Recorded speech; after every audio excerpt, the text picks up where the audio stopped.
Hello, welcome to my YouTube channel. हे बीडचं जवाहर कॉलनीतील माझ्या वडिलांचं घर आहे.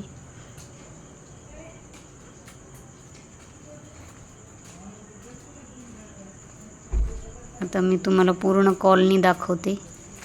जवाहर कॉलनी. डॉक्टर घुमरे आहेत ENT सर्जन, त्यांचीच ही कॉलनी. आणि चंपावती शाळेच्या पाठीमागे आहे ही कॉलनी. आता हे पूर्ण माझ्या वडिलांचं आणि मावशीचं दोघांचं मिळून आहे घर. हे समोरचं हातोलींचं घर आहे. त्याच्यानंतर पुढे गेल्यावर राईट साईडला गोलेंचं घर आहे आणि लेफ्टला ननवरे काकांचं घर आहे. ते SBIला मॅनेजर होते. हे गोलेंचं घर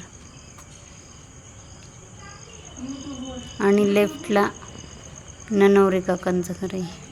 हे SBIचे मॅनेजर होते. आता हे साखरे मंडप, जे बीडचा प्रसिद्ध मंडप आहे ना, हे आहे वर्षा कोरडेचं घर आहे, डॉक्टर वर्षा कोरडे. आणि हे राईट साईडला जे आहे ते साखरे मंडप, हे बीडचे प्रसिद्ध मंडप आहे. त्यांचं हे साखरेंचं घर आहे. बीडचं प्रसिद्ध मंडप.